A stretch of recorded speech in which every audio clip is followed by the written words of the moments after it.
Hello, everybody. Welcome back to another episode of the PowettPlay Podcast. It's me, Jordan Shannon, and as always, I'm joined by Kieran Powell. How are you, Kai? I've been busy being selector. Obviously, World Cup is upon us now, so Yeah. I've selected my starting 11. So we'll dive into that. How are you? Yeah, I'm very well, thank you. But I'm more intrigued to see, go on, name your 11. Let's get stuck into it. Right.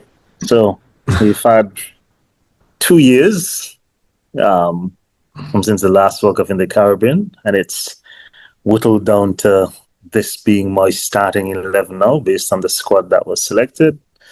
We've got Shea Hope opening the batting, where I like to see him. We've got him accompanied by Brandon King. Yeah. Shimron Hetmyer at number 3. Yeah. Powell at number 4. Okay. Sherfane Rutherford at number 5. Romario Shepherd at number 6. Jason Holder at number 7.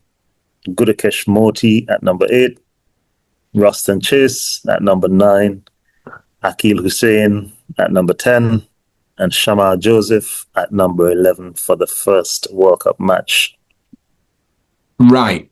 Okay. So, as you were going, as I'll be honest with you, that's exactly, I was expecting it's exactly the 11 that I would have gone with as well. So I completely echo that. So in terms of the length of the batting, if you, with Roston at 9, I'm guessing your game plan is what we've discussed previously, which is we're going hard and we're continuing to going hard. That's the only way in today's T20 world. I mean, you look at India yesterday scoring 276. Yeah. And winning by 40. New Zealand managing to get almost 230. Yeah. You can't afford to, I guess, be going at 6s and 7s through that middle phase. Like, you need to continue to go hard, and I guess it's finding the right players that can go hard at the different phases of the game, which I think this 11 allows me to do and exercise as much options as possible in terms of going hard. I think what's going to be important is the start. Shea and Brandon King can't be wasting time or wasting balls at the top in terms of trying to get in. I think if you look at what seems to be expected or sort of the norm based on what we've seen in that India series and conditions in India, where the West Indies are going to be, as far as that is concerning to, I guess, me. You see that at the end of a power play, you ideally want to be 75, 80 plus. And so that means that guys are going to have to take real risks, calculated risk at that. But, guys are going to have to, I guess, not put so much of a premium on maintaining the wicket as opposed to putting the bowlers under pressure and scoring smartly, but scoring consistently. Yeah. No, and I think that looking back at that game yesterday, it showed obviously the firepower that's within the group of players as well at the minute.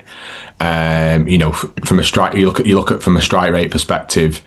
Shea going at 192, Hetmyer going at 218, Ruffin Powell going at 185. I appreciate the length of the game, but the fact of the matter is the firepower is still within that group of players. And you need, realistically, as I said, in today's, I guess, T20 environment, you realistically need 3 to 4 guys to be going at over 200. Yeah. And your other guys can't be sort of hanging at 140 anymore. It has to be 160, 170. Yeah. So guys are going to really have to, especially in the power play, like that's the point of a power play, so you can maximize fielding restrictions. So you then don't want to counterbalance that by guys trying to get in and preserving their wickets when that's when you're supposed to be maximizing the amount of fielders outside of the circle. Yeah. And I think that's exactly it, really. And I think if you was to, it can't be changed anyway, but would you have preferred to see the West Indies be based in India or in Sri Lanka based on the side that they've got, if that makes sense? Wicket suited, for instance. I think being based in India is not necessarily a bad thing for the fact that obviously, I mean, it's not the ideal situation where Anil Zari, for example, is not at the World Cup. But in terms of the West Indian players, you'll have quite a few of them in India that have played in the IPL and just in general, the West Indies are more familiar with playing in India than playing in Sri Lanka. So for that point, I think the West Indies will, I guess, stand a better chance playing in conditions that are probably a bit more familiar to them, because having said that, the West Indies don't necessarily do too well in, I guess, spinning conditions as well. So coming to Sri Lanka wouldn't necessarily favour the West Indies any more than being in India would. No. The obviously from the perspective of Roston, I know obviously in the 11 you mentioned Roston batting at 9. I've touched on it and mentioned it a few times. I like the idea, I want Roston in that side because he offers that glue aspect if you do lose those quick wickets, and he offers that flexibility then to obviously shift up to batting a 4 or 5, for instance, if need be, or to allow the firepower at the back end from Arario, Shepherd, etc. In terms of obviously looking ahead to the tournament, and I know Shea will obviously be the first name off everyone's tongue for West Indies to be successful, would rely, she's going to need Shea to have a tournament. Who do you see within that group of players who could really impact the side that people may not be thinking would be the standout candidate? Well, I think Shea's going to be important for the West Indies to be consistent, but I don't think he's going to be necessarily the main factor for the West Indies to be competitive. Right, okay, fair point. To be competitive, that's a completely different scenario, and that's where you have the Shimron Hetmyers, the Rovman Powell, Shafee and Rutherford, Romario Shepherds, guys that can really push a score to a next dimension, whilst you have someone at the other end that's, striking at a good strike rate, but keeping one end closed up. So I think that's where Shea's role is. But I think those 4 guys are the guys that can really put the West Indies to a place where, you feel as though the West Indies bowling attack has somewhat more of a chance of defending a score based on these ability and potential to really push a target out of bounds. Yeah, and speaking of defending a target, that was obviously the real positive yesterday with defending the target, but also the bowling of Gudakesh Moti is, picking up 3 wickets in 2 overs was, goes to show the threat he has, especially from that left-arm spin option. And I think I'm happy you mentioned left-arm spin, because I'm not sure if you watched the game, but he was bowling left-arm orthodox and left-arm Chinaman as well.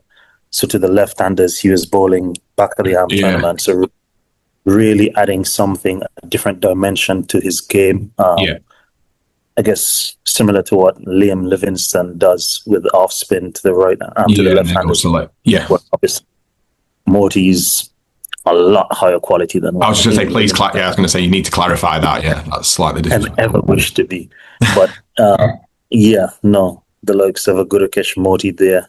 I think that Shamar Joseph as well, his role as, and this is what I mentioned as well in the last episode, like I prefer Jason opening the bowling.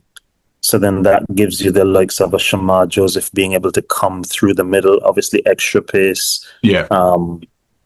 And then you can have him and sort of Jason close out the innings, because I just thought it was too much to have a Jason Holder, a Matthew Ford and a Romario Shepherd all in the same team. It's too much like for like, and there's no variance there. I mean, if Alzari was fit, I think a Romario Shepherd would have really struggled now based on competitions and stuff. And I think that possibly after this World Cup and going into the next T20 World Cup 2 years from now, a Shepherd and a Roston, for me, are the positions that look probably most under threat in this current lineup. But they've got a chance to, I guess, start building credentials towards that now in this World Cup with strong performances. Yeah, definitely. And the point you mentioned there from an opening bowling perspective, it goes to, you mentioned previously from a batting side, I think how important it is to maximise the power play.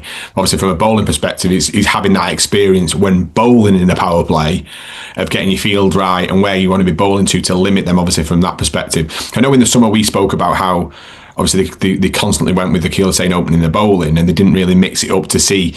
Ultimately, obviously it's worked out in the way that he is going to open, the way from the perspective of that he's going to open. They have tried other options, but it hasn't worked. So, they're going to go back to that. But from that experience perspective, him and Jason at the top there will hopefully put you in a situation where you're limiting the power play? Ultimately, the best way to limit anything is to stop it completely, and that's where West Indies need to take wickets. I think the West Indies bowling attack doesn't necessarily scream out there's any wicket takers per se, or like any game changers. Obviously you talk about the likes of a Sunil Narayan, for example. That's ultimate control. That's the ultimate card to have in your deck, because you get control and wickets. There's no one of that nature, but I think this bowling attack has to be clever in terms of obviously seeking out the respective batters' weaknesses and attacking those weaknesses and flaws for us as long as they possibly can, and then trying to get wickets in that way. I think gone are the days where in T20 cricket you talk about building pressures. Guys are gonna either look to score or get out so that the guy behind them can come in. Something that I want to touch on, though, in terms of, I guess, the lack of obvious wicket takers, is in the press conference after the match, I heard Sammy talking about the young left-arm spinner Vital Laws. I think Shamsi had done some work with Michael McKenzie, obviously, in the CPL last year, playing for the same team. I think he's done some work with this squad in South Africa, especially Gudakesh Moti and back of the arm variations and stuff. No, I've heard some people call him Vital. I've heard some people call him Vital. I'm going to call him Vital. And specifically for the fact that I think it's vital that they do not rush this young boy. Don't just say that, you want to fast track him, and obviously because he's a point of difference, but you don't develop him correctly. I think that, there's no rush. You need to get him into the right structures, into the right environments, get the right exposure and opportunities for him so that he can grow as his game develops as well. You don't want to push him too fast, and then, you see what happened with the Joel Andrew, for example, and then you have to hit a reset button and start him from scratch. Grow him as quickly as you can, yes, but understand that it's a patience game. It's not something that's going to happen overnight. I think that him and Michael McKenzie, to me, go as a good pair that you can sort of look to groom. How quickly that happens obviously depends on the facilities and the opportunities that are provided to them. But, don't necessarily rush them. Having said that, I do expect that they will be rushed. So just make sure that they're getting the right opportunities, the right exposures. Just don't put them in, I guess, let's say a series against India or a series against Australia. You want to try and warm them up into international cricket against the Ireland, against the Bangladeshis, these kinds of people where, they'll stand a better chance of success. And obviously building off of that success, you can continue to develop them in the right series as they continue to grow.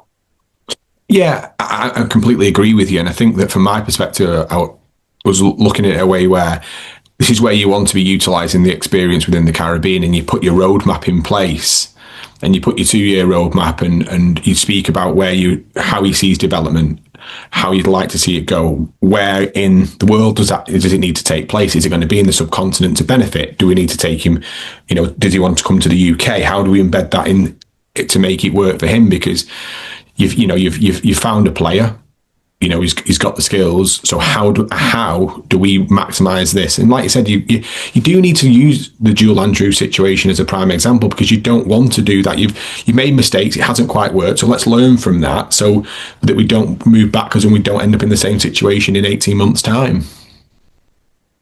100%. But I guess just to shift the topic a bit, they did obviously win yesterday. Of course. And it's the same thing sort of as what happened with the Afghanistan series, in terms of they've shown the ability to adjust and adapt at the back end of a series. World Cups are the one-off encounters with each team that you face. So it's going to have to be a situation where they're able to plan that much better without having played an opposition.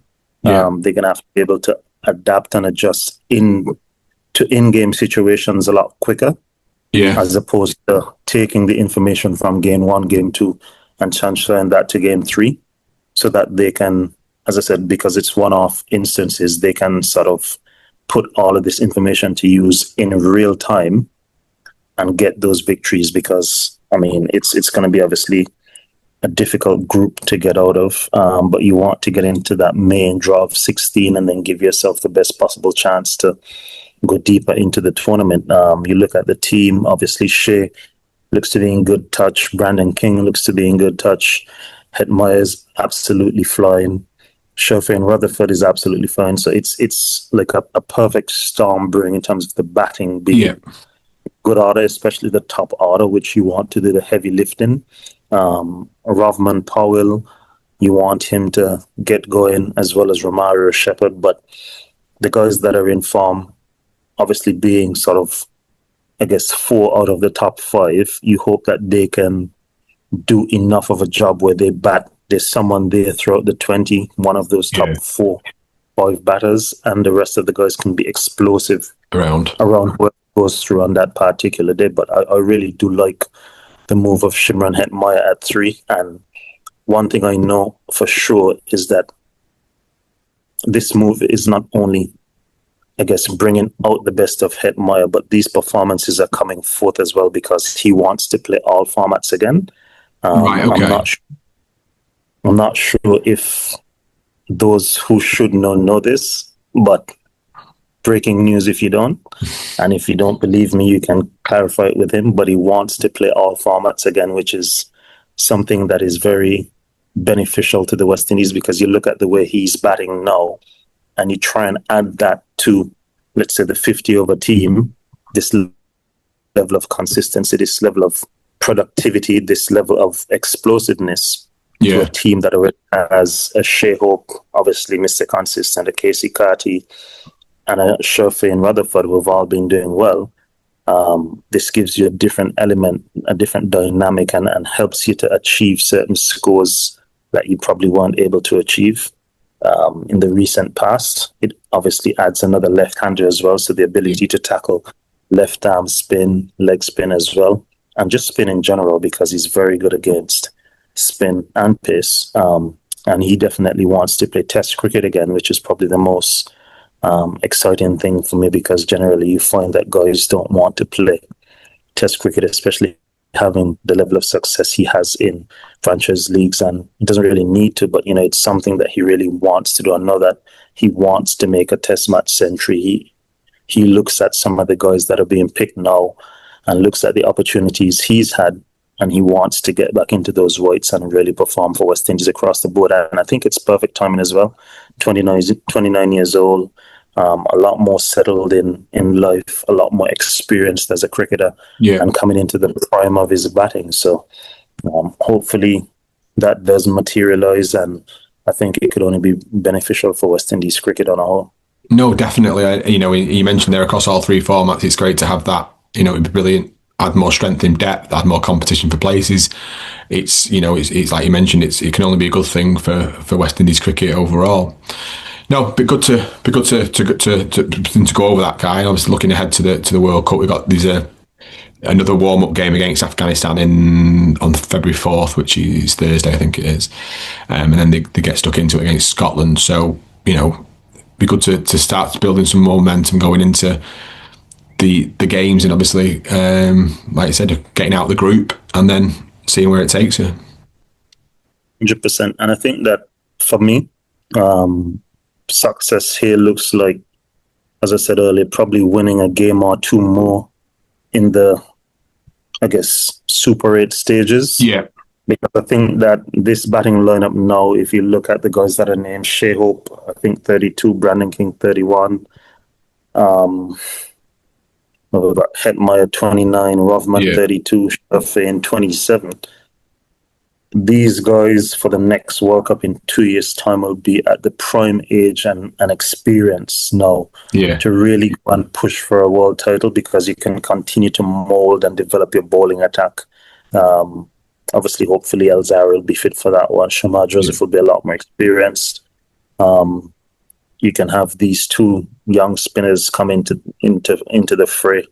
a lot more by then.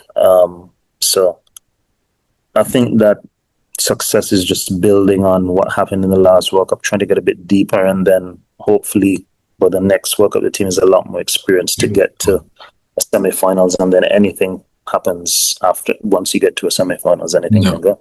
No, definitely. Well, cheers, Kai. Good to catch up. Thank you very much, everybody, for joining us for another episode of the PowettPlay Podcast. Thank you.